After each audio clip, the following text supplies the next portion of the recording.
시편 127편 1절에서 5절.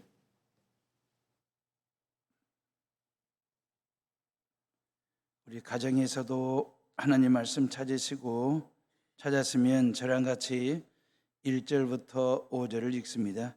여호와께서 집을 세우지 아니하시면 세우는 자의 수고가 헛되며 여호와께서 성을 지키지 아니하시면 파수꾼의 깨어 있음이 헛되도다.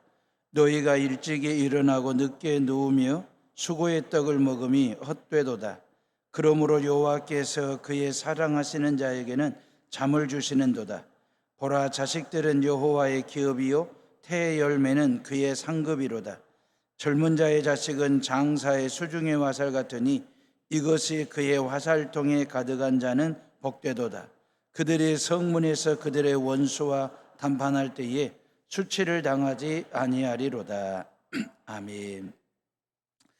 다혜랑 세 식구 지난 월요일 날 휴가를 출발해서 경기도 광주에 어머니가 계셔서 광주에서 하룻밤 자고 화요일 날 서울 롯데월드타워를 들어갔습니다. 하루 종일 시원하게 시간 보내기에 딱 좋은 거대 도시가 123층 수직으로 도시가 만들어진 걸 확인했습니다. 그리고 이화여대도 또 연세대학교를 둘러봤고 홍대거리를 좀 둘러봤습니다.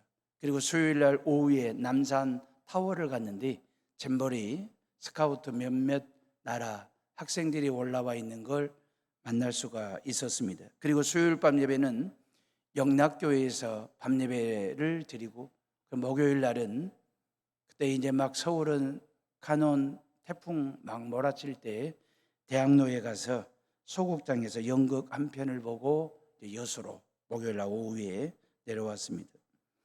제가 아내에게 내려오면서 차 안에서 결혼 생활 30년 만에 참 휴가다 온 휴가를 보낸 것 같아서 뿌듯하다라고 하는 말을 건넸습니다. 3박 4일 동안 제가 확인하고 또 확인했던 것 중에 두 가지를 꼽으라면 하나는 운전석 계기판에 있는 주유 상태, 지금 주유 기름이 어느 정도 있는지 늘 제가 운전자였기 때문에 휴가 기간 동안 내내 확인하고 또 확인하면서 결국 연세대학교 앞에 있는 주유소에서 기름을 풀로 채웠습니다. 그리고 여수 내려올 때까지 계기판을 다시는 주유 상태를 확인하지 아니했습니다. 왜?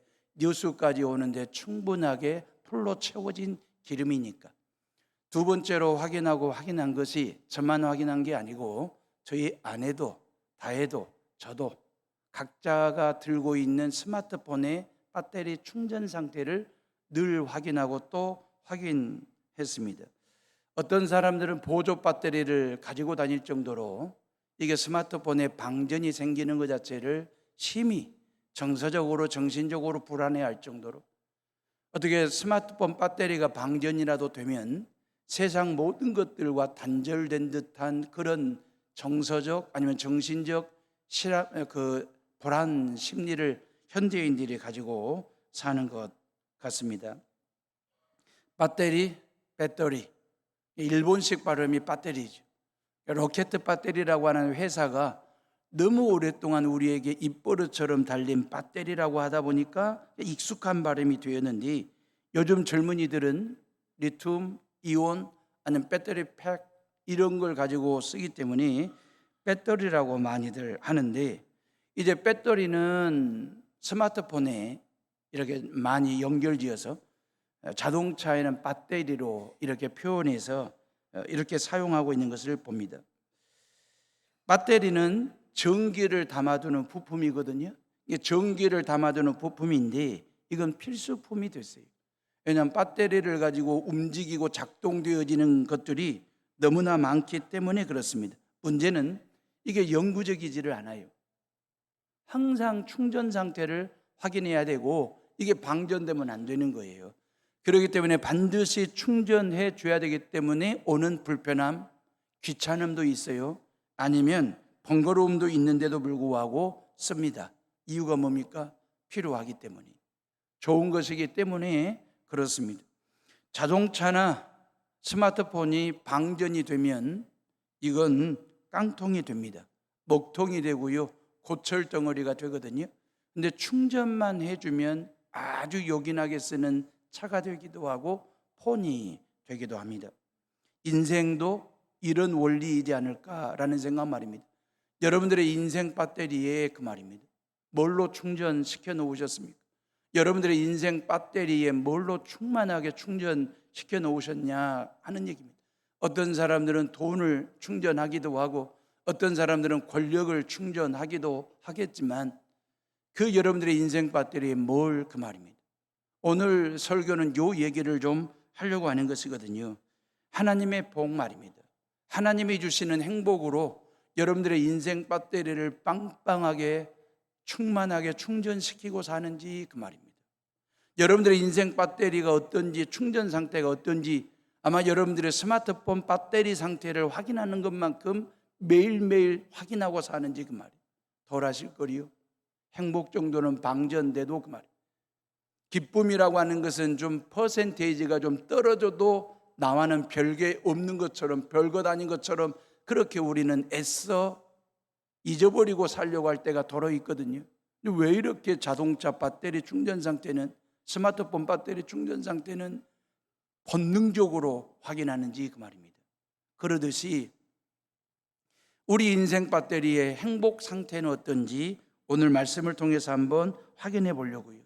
사랑하는 에어로움의 식구들이요, 가족에게는 행복이라는 배터리가 필요하거든요. 아빠에게도 엄마에게도 애들에게도. 어찌 보면 가정은 행복을 충전하는 충전소와도 같은 그런 역할들, 그런 기능들 말입니다. 가족들이 한자리에 모였습니다. 가족들이 한자리에 모였을 때에 서로가 서로에게 행복을 충전시켜주는 역할들, 그런 행복 콘센트 같은 존재들 말입니다. 여름휴가를 온 자녀들이 부모님들과 짭든 길든 시간 보내고 돌아갈 때의 그 말입니다. 여러분들의 모든 자녀들이 부모님들을 통해서 예수 행복, 예수 기쁨, 예수 축복을 충만하게 충전해가지고 집을 떠나가고 각자의 삶의 현장으로 돌아가는 그런 자녀들의 모습을 보고 있노라면 부모에게 보람도 있고 기쁨이 있는 거지 않습니까? 인생 배터리에 행복을 충전하는 것은 아주 간단합니다. 어쩌면 스마트폰 배터리 충전하는 것보다 훨씬 더 간단하고 확실한 방법이 있습니다. 물론 배터리는 전기를 공급해주는 콘센트에 꽂으면 되는 거잖아요. 인생도 마찬가지예요. 행복을 공급해주는 그 뭔가에 그 말입니다. 여러분들의 인생 코드 말입니다. 2구짜리. 이 인생 코드를 여러분들이 꽂으시면 되는 것이거든요. 물론 그 행복을 공급해주는 루트, 그 행복을 공급해주는 방법, 요소는 다양할 수 있죠. 사람마다 다 다를 수 있죠. 어떤 사람은 권력이라는 자리에서 행복을 충전하려고 하는 사람, 어떤 사람은 돈 방석 위에서 행복을 충전하려고 하는 사람, 어떤 사람은 자기 성취, 자기 성공이라고 하는 어떤 정서적 흐뭇함에서 행복을 충전하려고 하는 사람들도 있겠지만, 행복을 충전하는 여러 가지 요소와 루트와 방법은 다 다르겠지만, 오늘 저는 말씀입니다. 오늘 저는 이 시편 127편 말씀 속에 우리의 인생 코드 한번 꽂아보자 그 말입니다. 이 말씀 속에 여러분들의 두 눈을 꽂아보자 그 말입니다. 이 말씀 속에다 여러분들의 두 손을 한번 꽂아보자 그 말입니다. 이 말씀 속에 여러분들의 두 발을 한번 넣어보고 하나님께서 충전시켜 주시는 하나님의 행복, 예수 그리스도의 기쁨이 무엇인지를 충전하고 또 깨닫는 시간 되었으면 하는 말. 주일날은요, 행복을 충전하는 곳이거든요. 이 해오른 교회는 여러분들에게 하나님의 행복, 예수 기쁨을 충전해주는 충전소와도 같은, 그래서 주일 예배가 중요한 것입니다. 주일 예배를 반드시 드려야 되는 이유는 뭐냐면 이 주일 예배를 통해서 하나님이 충전해 주시는 하나님의 것 있습니다. 그것 가지고 한 주간의 삶을 사는 것이거든요. 먼저 하나님이 그 말입니다. 내 인생의 주인 되신다는 사실, 우리 가정의 주인이라는 사실을 먼저 인정하셔야 돼요. 그 믿음을 가지고 있어야 하나님의 행복이 빵빵하게 충전되는 것이거든요. 행복이란 뭘까? 사전적 의미는 이리 되어 있어요. 생활에서 충분한 만족과 기쁨을 느끼어 흐뭇한 마음의 상태를 행복이라 그랬어요. 행복 뜻풀이가 이래요. 지극히 감성적이고도 감정적인 뜻풀이인데 맞습니다. 기분이 좋은 상태, 기분의 마음이 흐뭇한 상태를 행복이다라고 하는 것 동의합니다. 근데 진정한 행복은 감정에서 오는 게 아닙니다. 관계에서 오는 것이지. 어떤 관계를 맺고 사느냐에 따라서 그 말입니다. 부부간에도 마찬가지입니다. 감정으로 주고받는 행복은 일시적일 수 있습니다. 근데 부부간에도 관계가 좋고 부모와 자식 간에도 이웃 간에도 관계가 좋으면 마르지 않는 행복, 시원케 하는 행복을 마음껏 누릴 수 있기 때문에 저는 행복은 감정에서 오는 것이 아니라 관계에서 온다. 그런다고 볼 때 우선적으로 하나님과의 관계가 좋아야 되지 않겠습니까? 하나님과의 관계가 좋아야 하나님이 주시는 그 행복을 받을 수 있기 때문에 이걸 깨달은 사람이 솔로몬이거든요. 오늘 시편 127편은 솔로몬의 찬송시예요. 왜냐하면 모든 지혜를 득달했던 사람이 누굽니까? 솔로몬이지 않습니까? 하나님으로부터 지혜를 받은 사람이니까. 모든 부귀영화를 마음껏 누려봤던 사람이 누굽니까? 솔로몬이지 않습니까? 그 솔로몬이 지혜를 통달하고 부귀영화를 누렸던 솔로몬이 인생 마지막 끝자락에 내린 결론이 뭐냐? 하나님이 함께하지 않는 이상, 하나님이 도우시고 하나님이 인도하지 아니한 이상은 모든 수고와 노력이 헛되고 헛되더라. 이걸 고백하고 있는 거예요. 1절 말씀 봐보실래요? 다 같이 1절을 읽어봅니다. 시작. 여호와께서 집을 세우지 아니하시면 세우는 자의 수고가 헛되며 여호와께서 성을 지키지 아니하시면 파수꾼의 깨어 있음이 헛되도다 그랬잖아요. 너희가 일찍이 일어나고 늦게 누우며 수고의 떡을 먹으면 헛되도다 그랬어요. 2절에. 왜 솔로몬이 헛되다고 얘기했을까요? 집을 세우는 것이, 성을 지키는 것이, 다시 말하면 인생 지키고 인생 세움이, 그리고 누구보다도 아침 일찍 일어나 밤늦게까지 일하고 공부하고 사업을 했고, 그리고 정말 나의 모든 수고와 노력을 진액을 쏟아붓듯이 다 쏟아부었는데도 왜 헛되고 헛되다라고 솔로몬이 고백을 했을까라고 하는 얘기입니다. 이건 하나님과의 관계 말입니다. 어찌 보면 여러분들의 삶 가운데 수고하고 애를 썼거든요. 노력을 했는데 이게 안 돼, 헛돼. 내 인생 어느 한 구석이 어그러지고 허물어지는 상황을 확인했을 때 그 말입니다. 내 나름대로 열심히 땀 흘리고 수고하고 노력하고 애쓰고 노고를 아끼지를 아니했는데 이 모든 것을 내가 지킬 만한 자신도 없고 두려움과 염려가 생겼을 때에 어디를 먼저 확인하셔야 되냐면 스마트폰 배터리가 아닙니다. 하나님과 나와의 관계가 어떤지를 먼저 확인하셔야 돼요. 누구보다도 열심히 집을 세웠습니다. 성을 지켰습니다. 이걸 한마디로 인생 지킴, 인생 세움이라고 얘기할 수 있는데 내 나름대로 내 인생을 세운다고 세웠어요. 근데 자꾸 여기저기가 허물어지고 기울어. 그리고 이 모든 걸 지켜낼 만한 자신감도 없고 왠지 모르게 내 마음속에 두려움과 염려가 엄습을 할 때의 그 말입니다. 우리가 가장 먼저 확인할 것이 하나님과의 관계의 그 말입니다. 하나님과의 관계는 뭔데요? 하나님은 창조주이십니다. 저와 여러분들은 피조물이십니다. 하나님은 아버지가 되십니다. 저와 여러분들은 하나님의 자녀이십니다. 하나님은 우리의 주인 되시고 우리 모두는 다 종된 존재입니다. 이 관계 설정이 확실해야 돼요. 이 관계가 틀어졌거나 이 관계가 뒤집어져 있거나 그러면 결국 인생 모든 것은 헛되고 헛될 수밖에 없다라고 하는 얘기죠. 내 인생의 주인이 그 말입니다. 하나님 여호와이시고 여러분들의 가정의 주인이 하나님 여호와이심을 그 말입니다. 만약에 이 관계가 틀어져 있거나 삐딱하게 돼 있거나 뒤집어져 있거나 그러면 이건 하자 난 거잖아요. 요 인생은 고장 난 것입니다. 하자 인생은 반드시 리콜을 해야 됩니다. 리콜 인생이 되는 거예요.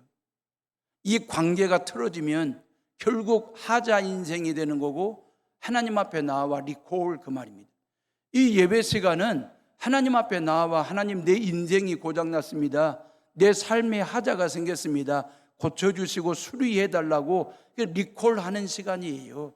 이 예배를 통해서 말입니다. 내가 주인 노릇하면서 혹시나 하나님을 로봇처럼 리모컨을 내가 들고 말입니다, 하나님을 그렇게 조종하고 있지는 않는지 확인하고 또 확인해 봐야지요. 스마트폰 배터리만 확인할 것이 아니라 하나님과의 관계가 어떤지 그 말입니다. 솔로몬은 자기 마음대로 왕권을 절대 권력을 한번 누려봤거든요.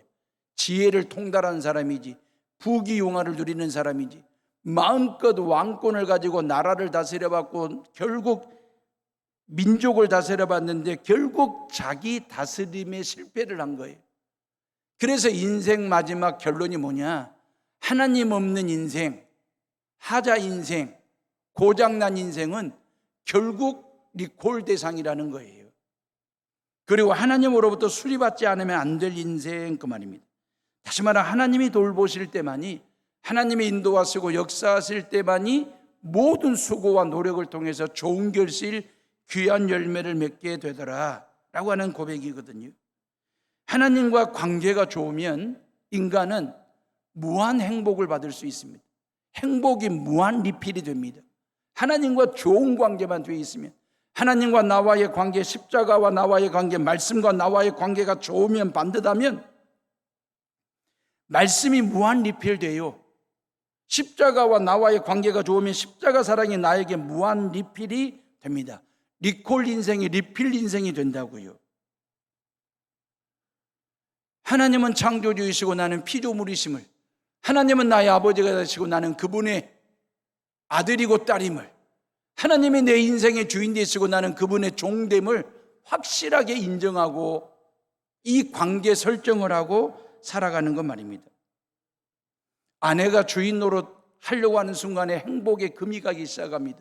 모든 아이들이, 자녀들이 우리 엄마가 우리 가정의 주인이야, 그렇게 어머니를 주인인 것처럼 엄마가 주인 노릇 하려고 하는 순간에 가정 안의 행복은 쪼개지고 금이 가고 방전이 될 수밖에 없어요.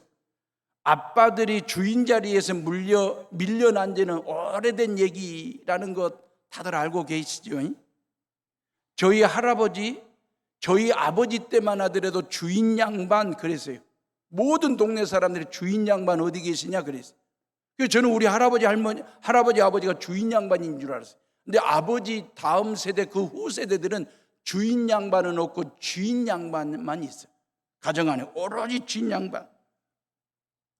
가정 안에서 실권을 쥐기 위해서 엄마와 아빠 간의 팽팽한 텐션을 유지하는 헤게모니 싸움 말입니다. 그 안에 낑겨 있는 자식들은 눈치를 봐야 되는 상황 말입니다. 가정의 실권을 누가 쥐면 어떨 거예요?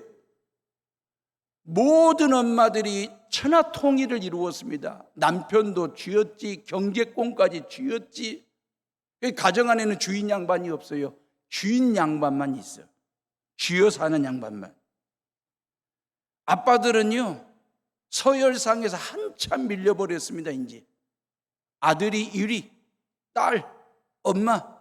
그래도 4번째가 아빠인 줄 알았더니 4번째가 애완견, 5번째가 아빠. 요 5손가락에서 언제 밀려날지 모르는 위태위태한 삶을 살아가는 아버지들의 모습 그 말이에요. 가정의 주인 자리를 놓고 가족들 간에 힘겨루기 해본들, 그게 뭔 의미가 있을까요? 결국 행복만 쪼개는 거예요. 행복만 방전되게 하는 것이거든요. 가정의 주인은 하나님이십니다. 남편의 주인도 하나님이십니다. 엄마의 주인도 하나님이십니다. 애들의 주인도 하나님이십니다. 주인 되신 하나님의 통치와 주인 되신 하나님의 다스림을 받을 때 그 가정이 천국이 되는 거예요. 천국은 죽어서 가는 나라만이 천국이 아닙니다. 이 땅에서 천국을 맛봐야지. 이 땅에서 천국을 맛보는 방법은 아주 간단합니다. 하나님의 통치와 하나님의 다스림을 인정하면 됩니다. 그걸 받으면 내 안에 하나님의 천국이 이루어지게 되는 축복 말입니다. 하나님이 이 땅에 세우신 게 2가지가 있어요. 교회와 가정입니다. 교회의 주인도 하나님이시고 가정의 주인도 하나님이시거든요. 하나님 참 욕심 많다. 아닙니다. 관계 때문에 그렇습니다. 욕심 때문이 아니고 관계 때문에, 이 관계를 통해서 교회 안에 모인 당신 백성들에게 모든 행복을 무한 리필로 가정 안에 있는 모든 가족들에게 당신의 모든 행복과 사랑과 축복을 무한 리필로 공급해 주시기 위해서 욕심 때문에 주인 되신 분이 아니고 관계 때문에 주인 되시는 하나님, 그 말입니다. 이게 모든 남편과 아빠들이 아내와 애들 다스리려고 하면 안 됩니다. 다스린다고 해서 될 일, 그거 헛된 일입니다. 하나님이 다스려 달라고, 그 말. 하나님의 통치를 받는 자녀들 되게 해달라고. 엄마도 마찬가지입니다. 남편 쥐려고 하지 말고, 엄마가 쥐고 살 것은 십자가입니다. 십자가 단단히 쥐고 사는, 그리고 하나님 앞에 무릎 꿇어 기도하는 엄마, 와이프 말입니다. 그리할 때 가정 안에 무한 리필로 주어지고 채워지는 하나님의 행복이 공급되어진다라고 하는 사실 말입니다. 부모님들이 해야 될 게 뭘까요? 평생 손에 십자가 지고 말씀 쥐고 하나님의 통치가, 하나님의 다스림이 우리 가족과 가정과 자녀들에게 임할 수 있도록, 그래서 모든 자녀들의 인생 배터리에 하나님의 행복이 충만하게 충전되어 살아갈 수 있도록, 그래서 모든 자녀들이 예수님 한 분만으로 충분합니다, 이 고백하며 살아갈 수 있도록, 그 말이에요. 3절 말씀 봐보세요. 3절을 다 같이 읽어봅니다. 시작. 보라, 자식들은 여호와의 기업이요 태의 열매는 그의 상급이로다 그랬어요. 자녀들은 하나님이 주신 기업이고 태의 열매는 상급이래요. 이걸 확인하고 점검할 때에 행복해집니다.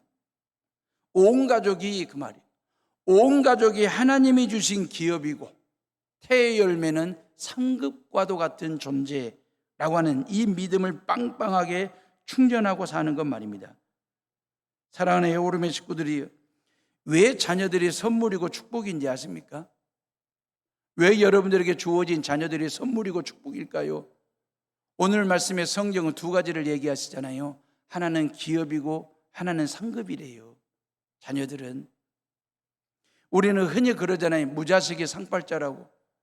이게 자식 없이 사는 것이 훨씬 더 홀가분하고 수월하고 뭐 거칠 것 없이 좀 편리하게 산다는 차원에서 무자식의 상팔자라고 하는 말을 하긴 하지만 좋은 의미는 아닙니다.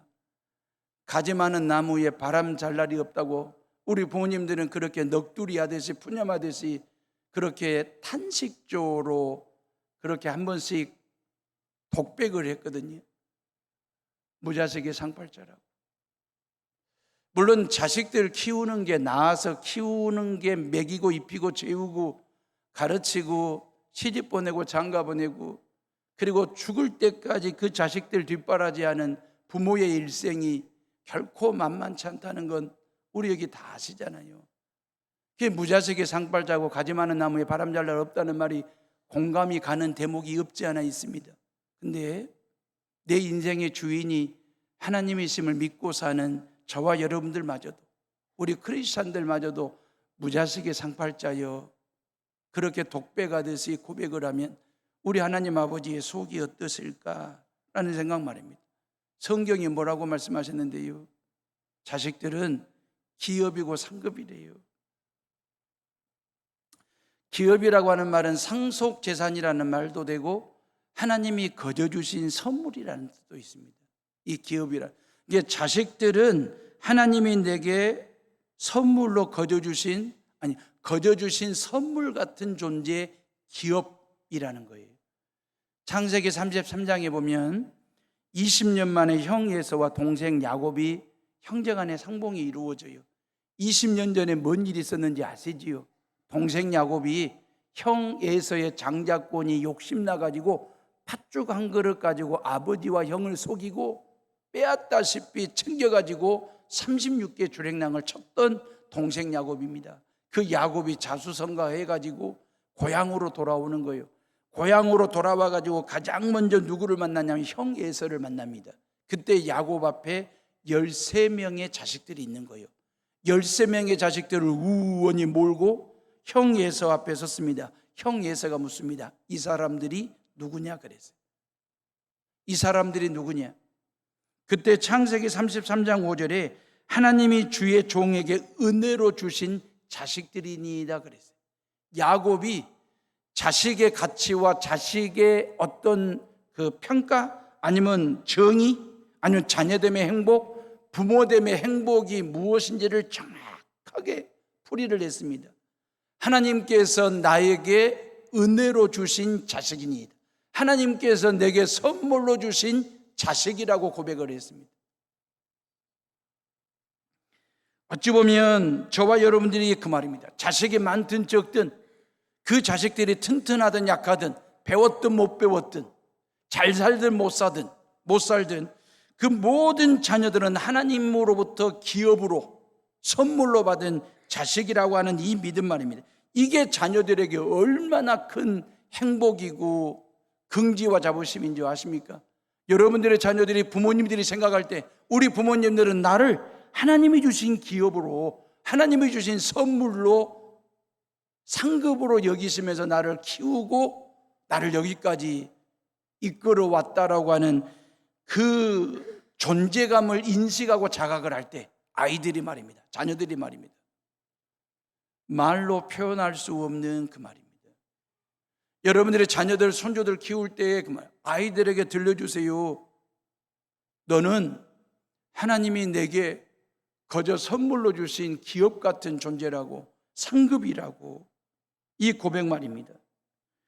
무자식이 상팔자라고 하면 누가 싫어하겠습니까? 산부인과 의사들이 얼마나 싫어할까요? 산부인과 의사뿐만 아니라 하나님도 싫어하실 일이지 않겠습니까? 하나님께서 자녀들을 기업으로, 상급으로 주셨는데, 부모가 자식을 낳는 것은 사실이지만 그 자식을 창조하신 분은 하나님이십니다. 봐보세요. 엄마가 자식을 낳았습니다. 부모가 자식을 키웠습니다. 근데 자식을 낳고 키우기 전 단계가 있습니다. 하나님이 창조하신 거예요. 여러분들의 자녀들을 하나님께서 창조주 하나님이 창조물로, 피조물로 창조하셔가지고 아내를 통해서 낳게 하시고 엄마, 아빠, 부모를 통해서 키우게 하신 거예요. 그래서 자식 농사는 기업이에요. 너무너무 귀한 일이 되는 거예요. 하나님이 기업으로 은혜를 주신 것을 그냥 받은 거예요. 그래서 자녀는 하나님이 주신 기업이고 거저 받은 선물이 된 겁니다. 자녀도 기업이지만 부모도 기업이잖아요. 자식은 하나님으로부터 부모가 받은 기업이고, 부모는요 하나님으로부터 자식들이 받은 기업입니다. 어느 부모가 말입니다, 자식들을 낳을 때 이런 자녀들 낳게 해주세요, 기도하고 낳은 자식, 어떤 부모가, 어떤 자식들이 나는 이런 부모를 만나고 싶습니다라고 기도하고 만난 부모와 자식이 어디가 있어요? 생일이, 생김새가, 취미가, 아들로 딸로 태어나는 것, 이 모든 것을 작정하고 이 모든 것을 결정하고 태어난 자식 없어요. 창조주 하나님이 만들어서, 창조해서 여러분들의 뱃속에 잉태케 하신 거예요. 그래서 모든 여성들이, 엄마들이 낳은 거예요. 그리고 엄마 아빠들이 키운 거예요. 그래서 하나님으로부터 거저받은 은혜로운 선물 같은 자식들이에요. 창조주 하나님에 의해서. 우리가 믿는 하나님은 창조주이시기 때문에 모든 것을 만드시는 분이십니다. 모든 것을 만드시는 분은 모든 것을 주시는 분이십니다. 말씀도 주시고, 은혜도 주시고, 찬송도 주시고, 기도도 주시고, 축복도, 사랑도 주시고, 어제도 주시고, 오늘도 주시고, 내일도 주시고, 계속해서 주시는 분, 그만 무한리필이에요. 우리가 할 일이 뭐냐? 이걸 믿음으로 받는 거예요. 선물로 받는 거예요. 기업으로 받는 거예요. 자식들을 향한 부모님의 사랑과 헌신도 공짜이고 무료이지 않습니까? 무한리필되는 거 아닙니까?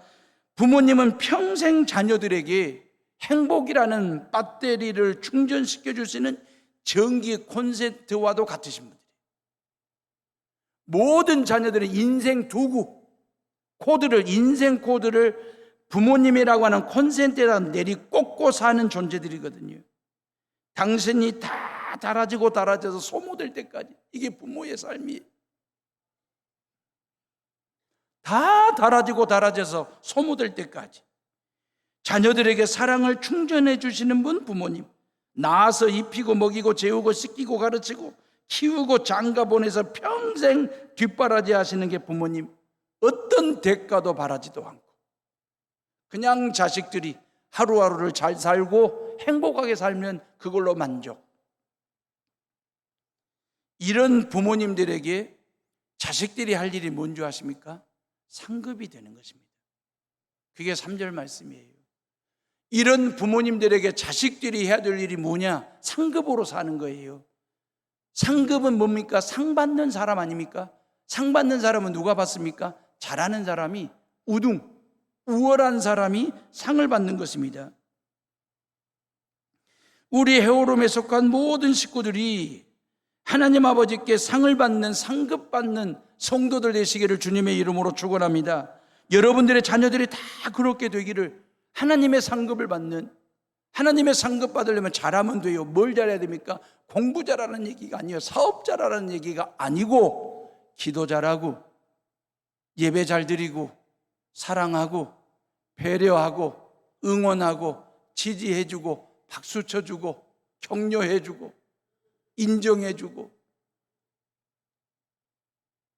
그게 잘하는 거잖아요. 그게 잘 사는 거잖아요.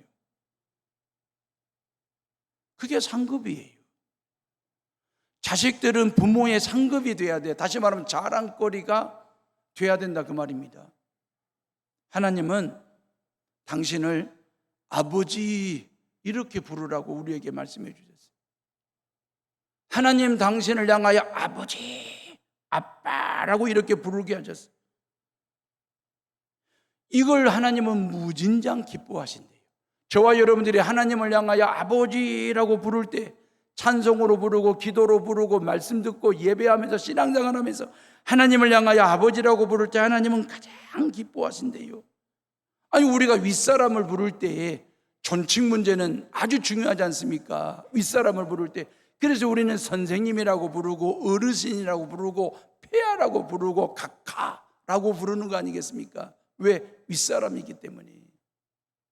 그럼 우리 하나님 아버지는 그 윗사람보다도 더 위에 계신 분이신데, 그러면 하나님 각하 이래야 맞지 않습니까? 하나님 폐하 이래야 훨씬 폼나지 않습니까? 하나님이 그렇게 부르라고 해야 맞지. 높은 자 중에 높은 곳에 계신 분이신데, 가장 높으신 분이신데, 그 가장 높으신 분을 향하여 하나님 폐하 이리 불러야 훨씬 더 폼나지 않습니까?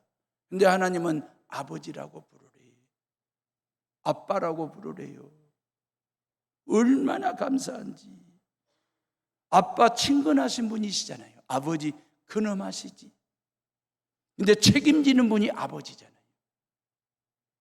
우리한테 그런 하나님을 향하여 그 말이에요. 아빠라고 부르라고 믿으라고, 그리고 아빠 관계를 맺고 살자라고 말씀하시는 것 말이에요. 여기에 수많은 아버지들이 있잖아요. 저도 아버지입니다. 근데 하나님이 놀라운 것은 가장 기뻐하시는 이름을 우리 모두가 다 동일하게 쓰도록 우리에게도 허락하셨어요. 우리도 아버지라는 소리를 들어. 하나님도 아버지라는 소리를 들으시고. 우리가 얼마나 귀한 존재인지 아시겠죠? 여러분들의 자녀들에게 아버지라는 소리를 듣고 사니 그 말이에요. 문제는 내 자녀들이 그 말이에요. 나를 아빠라고 불렀을 때에, 아버지라고 불렀을 때에 나한테서 하나님 아버지의 모습이 보이냐 그 말이에요. 우리 자녀들이 그걸 느끼고 살고 있냐 그 말이에요. 아빠가 너무 반가워서, 아버지가 너무너무 좋아서 아빠, 아버지라고 불렀는데 그 아버지에게서 하나님의 향기가 나냐 그 말이에요. 하나님의 모습이 보이냐 그 말이에요. 느껴지냐 그 말이에요. 정신 바짝 드는 얘기 아닙니까? 특히 저는 말입니다. 목사인 아버지를 보고 저희 3명의 자녀들이 아빠라고 아버지라고 불렀을 때 이 목사 아빠에게, 아버지에게 하나님의 모습이 보이는지, 하나님의 향기가 보이는지. 만약에 저희 아이들이 그걸 느끼지를 못한다면 저는 못된 목사 아닙니까? 부끄러운 목사 말입니다.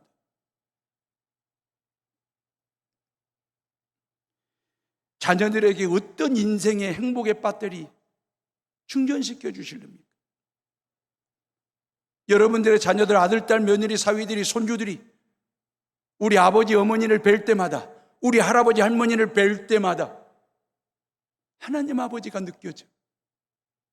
하나님 아버지를 뵙는 것만 같아.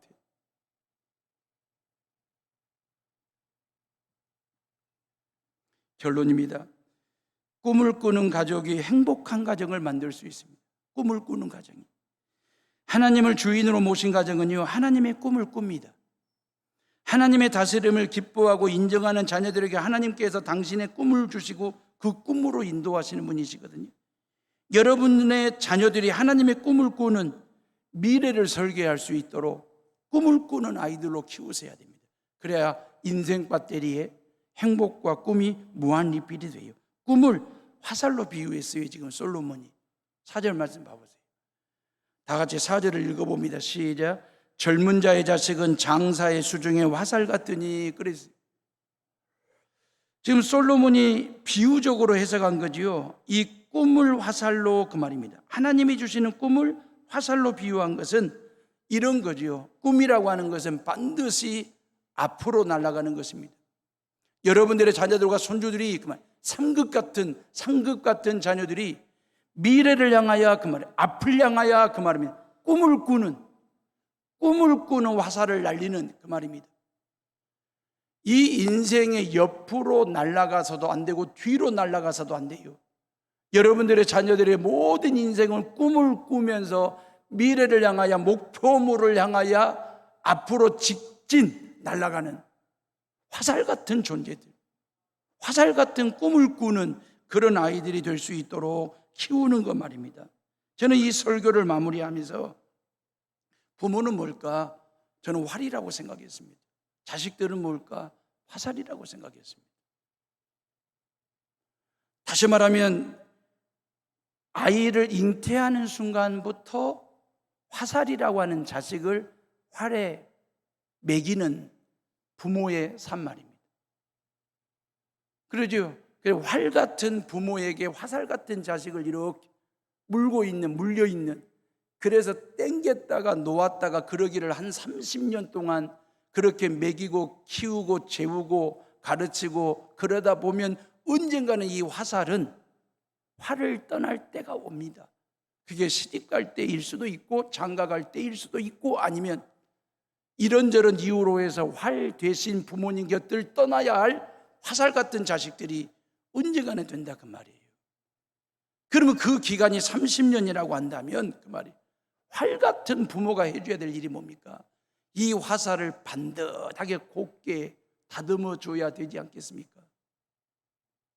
그리고 바른 방향으로, 옳은 방향으로 날려줄 줄 아는 활 같은 부모가 돼야 되지 않겠습니까? 아무리 활이 좋아도, 화살이 좋아도 방향이 잘못 잡히면 화사가 되는 것이기 때문에, 그래서 화살은 먼저 곧아야 됩니다. 바르게 날아가고 멀리 날아가고 높이 날아가고 정확히 날아갑니다. 왜? 자녀들, 화살 같은 자녀들이 바르게 곱게 자라고 키웠을 때에 그 말입니다.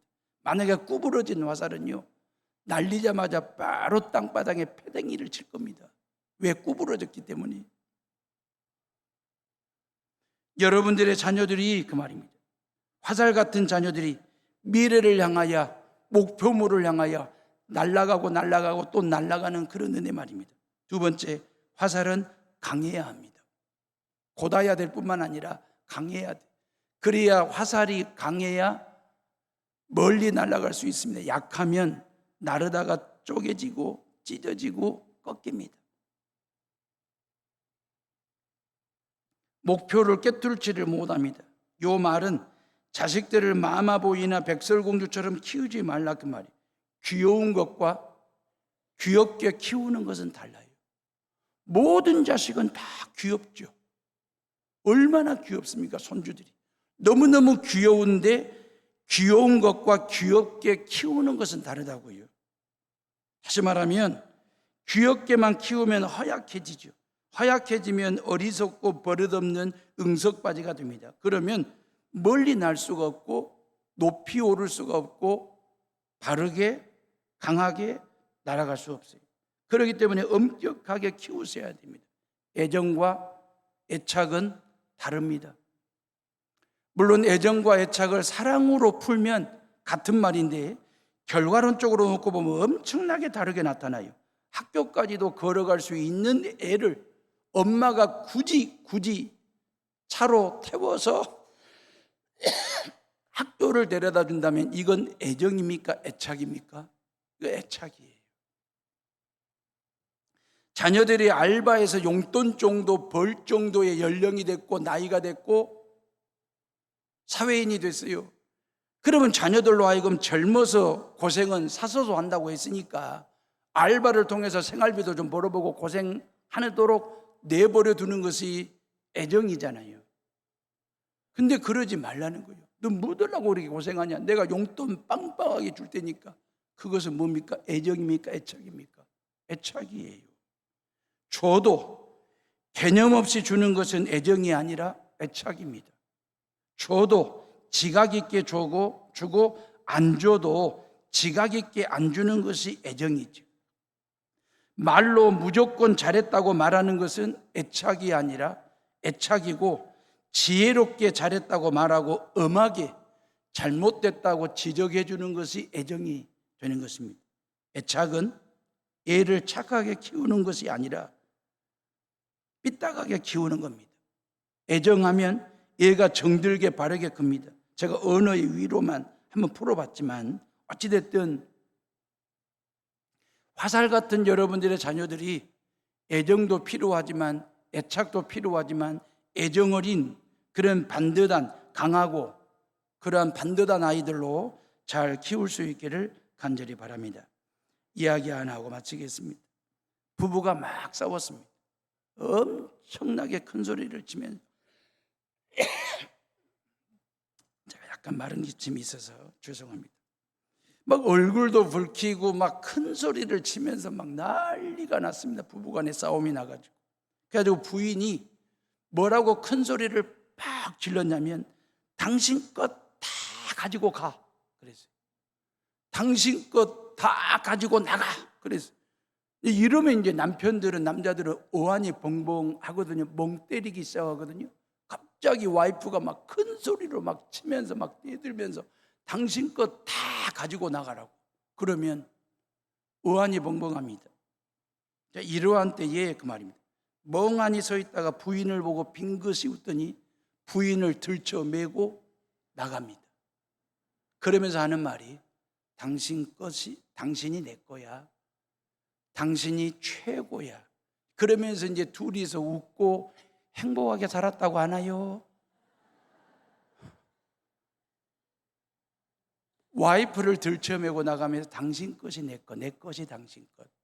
이 시간 이 예배를 드리고 여러분들 것 다 가지고 가세요. 이 예배 드리고 난 후에 성전을 빠져나가시면서 여러분들 것 다 가지고 나가시라고. 예수님 들쳐매고 나가면 되지 않겠습니까? 예수님이 나의 모든 것. 여러분들은 예수님을 들쳐매고 나가려고 하는 순간에 예수님이 여러분들을 들쳐맨다는 사실을 아십니까? 그게 신앙입니다. 주일 예배를 드려야 되는 이유는 딴 게 아닙니다. 지금까지 내가 십자가 들쳐매고 세상으로 나간 줄 알았습니다. 지금까지 내가 하나님의 말씀을 들쳐매고 세상으로 나간 줄 알았습니다. 아닙니다. 내가 예수님을 들쳐매려고 해도 예수님이 나의 모든 것 되시기 때문에, 아니요, 그 예수님은 네가 나의 모든 것 된다 라고 말씀하시면서 나를 들쳐매시는 그 예수님 말입니다.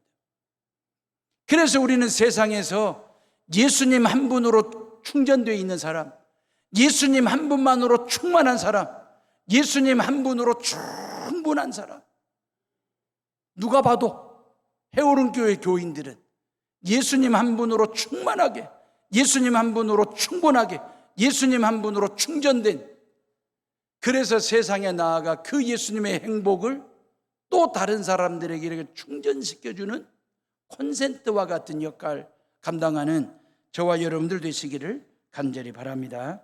기도하겠습니다.